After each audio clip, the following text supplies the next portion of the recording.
to the book Uncage. Yes. And from the introduction, you could see some parrot trying to get themselves out of a cage. Of course, their cage was created, not self-created, as you say. Why the title? Even as we go into the book itself and the details, why did you come up with that name, the word Uncage? Why did you choose that word? I've been thinking about human behavior, what somebody needs to do. Then I realized actually most of the cages, most of the things that we find are limitations. You know, sometimes you think there are things outside you. Actually, apparently there are things within you. It is the things you create, and it is just about behavior, because human is about behavior, and human, unlike any other animal, is about thinking. So by thinking, you create behavior, and that behavior holds you captive. Sometimes you really feel like you should do something, but you feel helpless. It's a cage.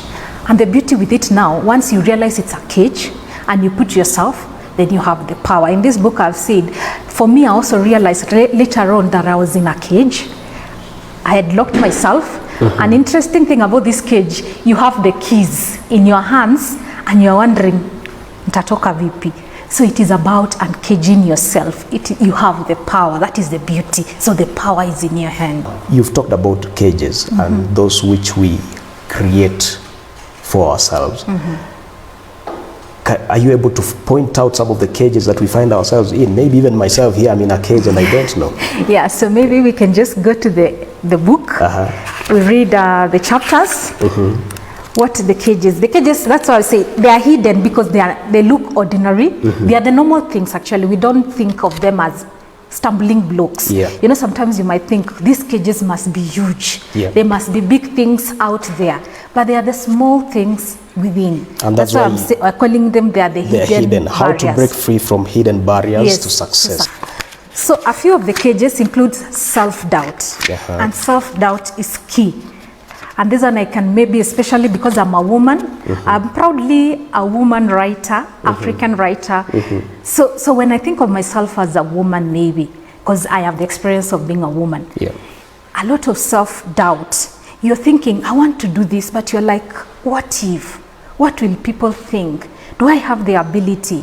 Where did I come from? Like for me, I was born in a village, and I've been a village girl walking without shoes. And sometimes I am asking myself, this girl who started school without shoes, can she actually be a writer big enough? I'm like, maybe, maybe not. So you can imagine, it's just thinking of yourself and thinking, my background might be a limiting factor. So it's giving you self-doubt. Self-doubt. So self-doubt is one of them. The other one is the trap of constant worrying. Worrying looks like a simple thing. I remember, I can mention a story. I think my father-in-law was in my house a few weeks ago. So as we were writing the book and getting copies to edit, I gave him the book. And he said, it's interesting to know that worrying can actually be a trap. I don't know, it really caught his eyes. Because sometimes you think, worrying is good because when I'm worrying, I'm trying to think of solutions. But what worrying does actually is that when you worry, you stop thinking about solutions. And I think I'm a victim of that also. So you get stuck.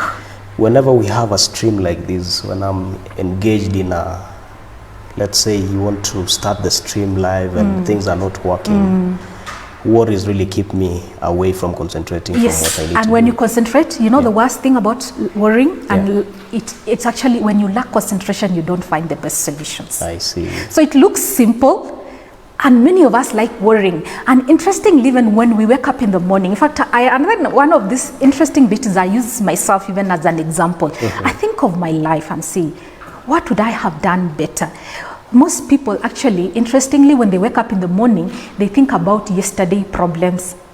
So it's like they replay the yesterday in today. So you're thinking, and you're waking up in the morning and you're thinking, man, I owe comment money. What do I do? And when you worry, now you're not thinking about how do I get money. You're worrying, I owe comment money. So at the end of the day, you are not thinking of the solution, but you're just repeating the problem. So it's like you're making it bigger and bigger. So it becomes perpetual and cyclic and bigger. Well, Do you have any other type of prison that we can find ourselves in? I think the other one that I really found interesting is called, here in chapter 9, is called the snare of undefined priorities. As in, you've never defined really what you want in life. And most of us, I think, fall into this trap. And it's a problem, but maybe we didn't know, because many of us have never been in a situation or a class where we've been told you need goals. Yeah. In life, you need goals. Without goals, you're not moving anywhere. So unless one day you really sat yourself, what we say, kujita mkutano, and you said, okay, here I am. I am this, I'm a graduate, I'm 35 years old, I am a mother, I have 2 children, what do I want from this life? If you've never sat down with that, in such a meeting, most likely your priorities are not clear. And when you're not clear with what you want, then anything that comes in becomes your priority. Yeah. So you're open, you're just like an open stream here online. So imagine you're like an open radio station, you don't have your own what you want to channel, you are receiving everything. That wouldn't work, it will be confusion. So many of us fall into that trap.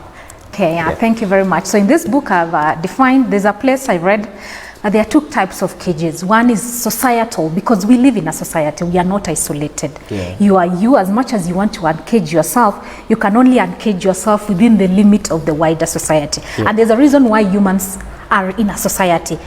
A wider society is important because it gives us the comfort. In fact, as a human being, if you actually sent away from a society, you'd find it's a very lonely place. And that's why, like in the African traditional society, what used to happen if somebody has misbehaved or somebody has killed somebody, what they used to do is used to be sent away from the society. Yeah. That's just enough punishment, because if you are out of the social support, you're actually alone, and it is very hurting. So there's the society. I'm not saying we need to be rebels. I'm not encouraging rebellion, but I'm encouraging us to really rethink, because any society has advanced because of people who've been able to really think and wonder, is this culture, is this our way of life necessary in this generation that we live in? And that is why every generation have permission to rethink and think about. And the people who've been able to change society are people who've been able to think about what is happening and rethink of a better way of doing things. We've been accused as Africans that if you want to hide anything from an African, hide it in a book. But I think that one we need to come out of that cage. We are getting I think that is the cage we need to come out from today. We are Africans, yes, but we are beginning to read.